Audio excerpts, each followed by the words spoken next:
자, 내년 서울 집값 오른다고 하는데 내년 전망 다시 해주세요. 요거 말씀하시는 거죠. 내년 서울만 집값 오른대요. 이런 분석이 나왔습니다. 어디서? 주산연에서. 입주 물량 부족에 전세가가 올라가고 그래서 서울 집값이 1% 오를 것이다. 전국 주택은 내림세를 보이며 연간 1.5% 떨어질 것이라는 전망이 나왔다.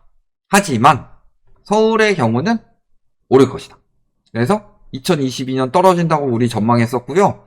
그 다음에 2023년도 떨어진다고 전망했다. 이거 아니에요? 그리고 내년에 서울은 1% 오른다. 개소리인 게요. 전망 저렇게 했다고 말한 게 왜 개뻥이냐? 2021년 주산연에서 한 분석을 보시면요. 정부가 주택 공급과 수요 예측 실패해서 수요 예측은 개뿔 주택 공급 이야기가 그거였죠. 그래서 내년도 자 이게 언제 기사냐면 2021년 12월 기사예요. 그런데 내년도 주택 매매 가격은 연간 2.5% 전세 가격은 3.5% 올라서 상승세를 이어갈 것이라는 전망을 했다. 그러면은 여기 2022년도에 집값이 전국 1.4% 떨어지고 연간 4.1% 떨어질 것이라는 예측을 했다는 전혀 다른 소리죠.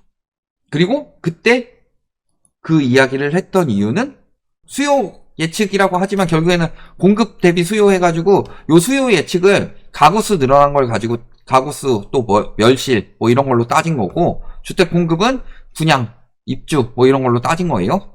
그래서 가구수가 많이 늘어났으니까 수요 예측이 실패된 거다. 그래서 공급 부족 때문에 집값이 올라갈 것이고 전월세도 임대차 3법 시행에 따른 물량 감소와 서울 등 입주 물량 축소에 따른 가격 상승세가 내년에도 이어질 것이라는 관측이었다. 이게 다 빗나간 거죠. 왜 빗나갔냐? 일단은 주택산업연구원이 어떤 곳이냐면요. 건설사들을 만든 연구원이에요. 그래서 저기서 이야기하시는 분들 보시면은 집값이 떨어진다는 이야기는 웬만하면 안 합니다. 진짜 시장이 안 좋아서 그 얘기를 할 수밖에 없을 때가 아니라면. 그러니까 저런 데서 나오는 분석이 뭐예요? 예를 들어서 임대차 3법에 대해서 분석을 한다고 해봅시다. 2022년에 오른다고 그랬죠? 근데 2020년에는 어떤 식으로 분석을 하느냐? 2년 살아야 될 사람들이 4년 살아야 되니까 매물이 줄어든다. 즉 공급 부족으로 전세가는 오른다. 그러면 2022년에 어떤 식으로 생각을 해요? 이 사람들이 예를 들어 18년에 전세 들어가서요 20년에 만기였는데 2년 더 연장해서 22년까지 연장이 된 거예요. 그러면은 22년도에는 계약갱신 청구권을 사용한 수요들의 수요가 나타나면서 전세가가 올라간다. 이런 식으로 분석을 합니다. 근데 우리가 잘 생각해 봅시다. 매물이 줄어들어요? 매물이 왜 줄어들어요? 2년 살 사람들이 4년 사니까. 그럼 수요도 줄어들죠. 근데 수요가 줄어드는 부분에 대해서는 언급하지 않고 매물이 줄어드는 부분에서만 언급을 합니다. 반대로 계약갱신 만료 수요들이 나온다는 것은 그만큼의 매물이 나온다는 소리죠. 전세 매물이 나오는데 전세 매물이 늘어난 부분에 대해서 이야기하지 않고 수요가 나오니까 올라가는데 임대차 3법 때문에 매물은 줄어든다. 이런 식으로 분석을 했어요. 근데 그때 22년 8월에 그래서 전세 대란 난다고 그랬죠. 근데 결과는 어땠어요? 역전세 대란 났다. 왜 이게 말이 안 되느냐? 공급 부족이라는 정의 자체가 틀린 거예요. 보세요. 서울에 인구는 줄어들어요. 그리고 주택수는 늘어나죠. 내년에 올해보다 공급이 적을 뿐이지 공급은 더 늘어나요. 그렇잖아요. 예를 들어 100만 호가 있었다. 근데 여기서 5만 호 들어오면 105만 호가 되는 거고 그 다음에 내년에는 또 2만 호 들어와요. 그러면은 전년에 5만 호 들어왔는데 이번에 2만 호 들어오니까 공급이 줄었다가 아니라 2만 호가 추가로 들어와서 107만 호가 되는 거예요. 그렇죠. 생각해보면 말이 안 되는 소리죠. 근데 가구수가 늘어나죠. 자, 인구수가 줄어졌는데 가구수가 늘어나는 이유는 1인 가구가 많이 늘어났다는 소리죠. 근데 1인 가구의 70%는 월세입니다. 왜 1인 가구가 됐을까요? 왜 결혼 못하고 애를 안 낳으니까 2인 가구가 늘어나는 거고 결혼을 못하니까 1인 가구가 늘어나는 거예요? 그러면 왜 1인 가구가 늘어났을까요? 왜 결혼을 못할까요? 가장 큰 이유는 경제적인 문제죠. 특히 남성 같은 경우. 여성 같은 경우는 경제적인 문제도 있지만 생물학적으로 육아를 해야 된다든가 혹은 출산을 해야 된다든가 이런 것에 대한 경력이 끊긴다든가 이런 문제들이 크지만 남성 같은 경우는 1인 가구가 늘어난 이유 중에 가장 큰 이유는 경제적인 문제죠. 경제적인 문제라서 집을 못 사고 전세도 들어가기 힘드니까 월세 사는 거예요. 그래서 1인 가구가 되는 거고. 그러면은 1인 가구 월세는 어디에 많이 살까요? 아파트에요? 아파트에도 물론 사는 사람들도 있겠죠. 소득이 괜찮으신 분들 같은 경우에는. 근데 그렇지 않은 사람들은 지역구에 살아요. 근데 고시원 같은 경우 생각해보세요. 거기가 주택수에 들어가요? 그리고 주산현이 이야기한 가구수 증가, 이것도 가구수가 언제 많이 증가를 했냐? 가구수가 제일 많이 증가한 연도가 언제일까요? 서울 가구수가 제일 많이 증가한 연도는 2020년입니다. 코로나가 터졌는데 왜 가구수가 급증했을까요? 요거는 직접 보셔야 되겠죠? 또 이러면 뇌피셜이라고 할 수도 있으니까. 자, 부동산 지인이란 사이트입니다. 여기서 뭐 세대수랑 가구수랑은 조금 다르지만 서울특별시. 자, 세대수 변화 추이 봤을 때 제일 많이 늘어났던 시기 보면은 요때죠, 요때. 진감수가 9만 세대가 늘어났다. 딴 때 6만 8천 세대예요. 2만 세대, 2만 3천 세대. 근데 2019년, 2020년에 9만 세대가 늘어났습니다. 서울에 진짜로 살아서 늘어난 세대수가 늘어났을까요? 아니요. 왜 늘어났냐면요. 다주택 규제를 강화했기 때문입니다. 그래서 예를 들어서 4인 가족이에요. 4인 가족인데 여기서 예를 들어 아빠가 4채를 가지고 있어요. 이 사람은 다주택자죠. 근데 다주택자에 대해서 규제가 들어간다. 그러니까 아빠, 엄마, 자식 1, 자식 2 각자 1인 세대, 1인 가구 만들면서 1가구 1주택을 만든 거예요. 그러면은 원래 요건 4인 가구 하나짜리였는데 4인 가구 하나짜리로 4채를 보유하게 되면 문제가 터지니까 같이 살면서 가구 수만 나눠서 1인 가구 곱하기 4를 만든 거다. 그러니까 가구 수가 급증한 거예요. 근데 가구 수가 늘어났으니까 집값이 올라간다? 수요가 많아져서 이건 개소리라는 거죠. 그러니까 유독 다주택 규제가 강화됐을 때만 저런 식으로 늘어난 거다. 증여하고 쪼개기하고 이런 식으로 들어간 거죠. 예를 들어서 부담부 증여해가지고 예를 들어서 10억짜리 집이 있어요? 이거 9억짜리 전세 나요? 그러면은 이 9억 전세에 대한 부담까지 같이 떠넘기면은 1억만 증여하게 되면은 부담부 증여를 해줄 수가 있어요. 이런 식으로 들어간 거예요. 그래서 늘어난 거고. 그랬는데도 계속 공급 부족이다? 아니에요. 실질적으로 공급이 과잉되고 있어요. 이거는 뭘 보면 나온다?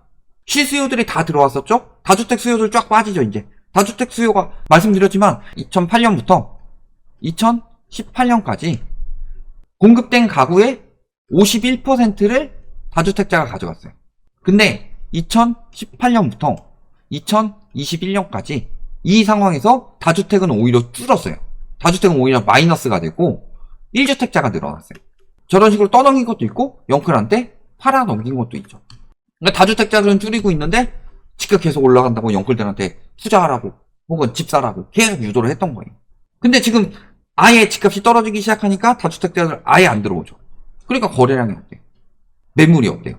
매물이 4만 건 안팎 3만 7천에서 4만 3천 이 정도가 기본이었어요. 서울 매물이. 근데 지금 7만 5천에서 8만 건 수준으로 왔다 갔다 하고 있죠. 거의 2배 가까이 늘었죠. 왜 이렇게 됐을까요?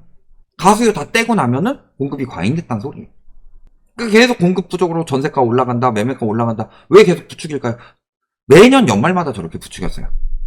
건설사들이 관계 있는 연구소들에서는.